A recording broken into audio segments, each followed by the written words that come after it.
Há exatamente 30 anos, o presidente Costa e Silva reunia todo o ministério para discutir a decretação de um ato institucional que dava poder absoluto ao governo militar. Senhoras e senhores, boa noite.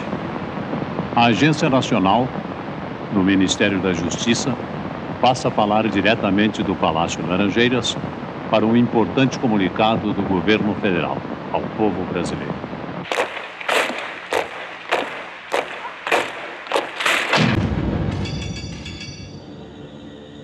Considerando que todos estes fatos perturbadores da ordem são contrários aos ideais e à consolidação do movimento de março de 1964. Sexta-feira, 13 de dezembro, o presidente Costa e Silva reúne o Conselho de Segurança Nacional no Palácio Laranjeiras, no Rio de Janeiro. Na pauta, a aprovação do ato institucional número 5, o AI-5, um conjunto de medidas que dava poderes quase absolutos ao governo militar.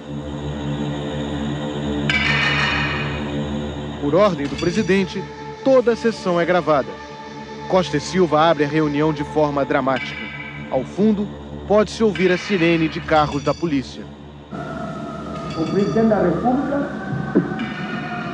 que se considera ainda um legítimo representante da Revolução de 1964, 31 de março, desde um momento crítico em que ele tem que tomar uma decisão optativa. Ou a revolução continua, ou a revolução se desagrega. O presidente quer ouvir a opinião de todos. O primeiro a falar é o vice-presidente Pedro Aleixo. O que isso me parecia aconselhável seria, antes de exame de um ato institucional, seria a adoção de uma medida de ordem constitucional. Essa medida seria a suspensão da Constituição por intermédio do recurso do Estado. O alerta de Pedro Aleixo não sensibiliza os ministros e chefes militares que integram o Conselho de Segurança Nacional. O que tem que fazer é realmente uma repressão, acabar com essas situações que podem levar o país não a uma crise, mas um caos que nós não sairemos.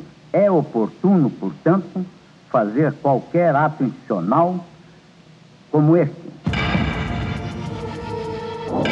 O presidente da República, em qualquer dos casos previstos na Constituição, poderá... O ministro das Relações Exteriores, Magalhães Pinto, apoia a decretação do AI-5.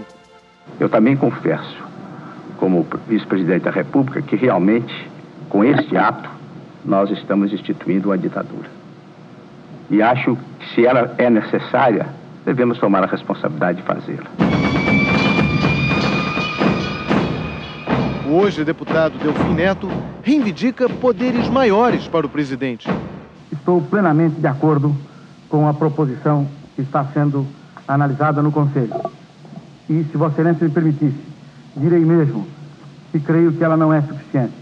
E deveríamos dar a Vossa Excelência, ao Presidente da República, a possibilidade de realizar certas mudanças constitucionais, que são absolutamente necessárias para que esse país possa realizar o seu desenvolvimento com maior rapidez.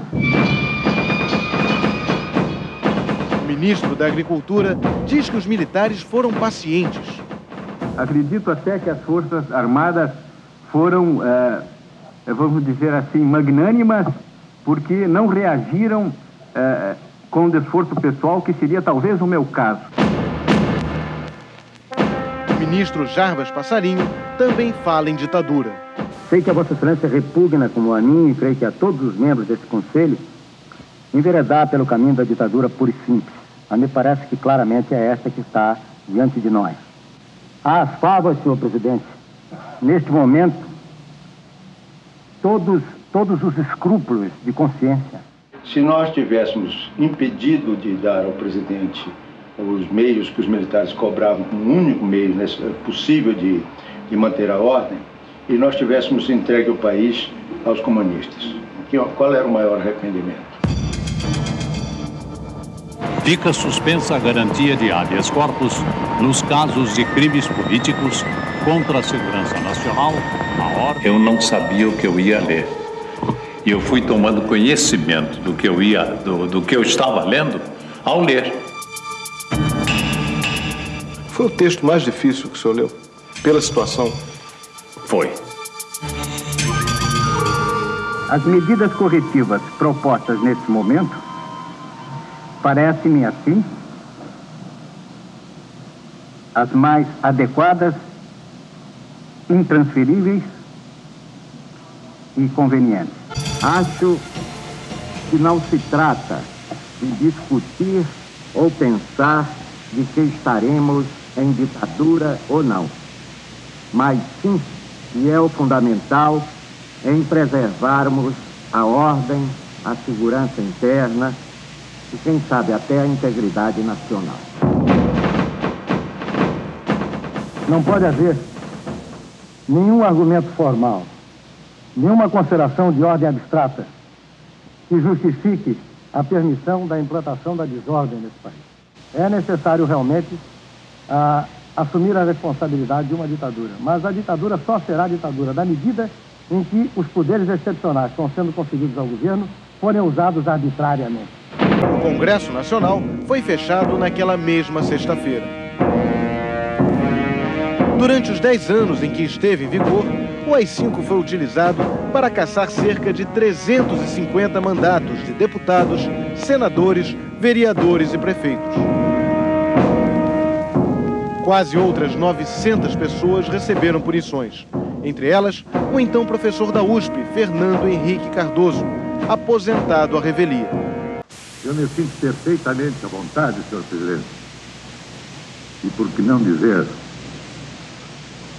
com bastante satisfação, em dar o meu aprovo ao documento que me é apresentado. Se não tomarmos, nesse momento, essa medida que está sendo aventada, amanhã vamos apanhar na cara, senhor presidente. O chefe da Casa Civil acusa parlamentares. Não constitui também novidade de que alguns membros do Congresso Nacional são os líderes deste processo contra-revolucionário. O que fez o senhor votar a favor do AI-5? Um dever de lealdade para com o presidente da República. O presidente da República teria sido deposto naquele dia, se ele não conseguisse dominar a situação. O ministro da Justiça chega a classificar o AI-5 como instrumento de democracia. Também não acredito que se estabeleça uma ditadura. O presidente da República poderá decretar o recesso do Congresso Nacional, das Assembleias Legislativas e das Constituições. Um momento importante das gravações. Eu confesso que é com verdadeira violência aos meus princípios e ideias que adoto uma medida como essa. Mas adoto porque estou convencido que é do interesse do país, é do interesse nacional, que ponhamos um basta à contra-revolução. Antes de encerrar a reunião, Costa e Silva se refere ao vice-presidente Pedro Aleixo, o que era contrário ao AI-5. Devemos, portanto, respeitar o seu voto. Embora não seja o da maioria do Conselho, eu prezo muito a sua opinião. E peço a Deus que não me venha amanhã convencer de que ele é que estava certo. O presente ato institucional entra em vigor nesta data, revogadas as disposições em contrário. Brasília, 13 de dezembro de 1968. Assinado, presidente Arthur da Costa e Silva.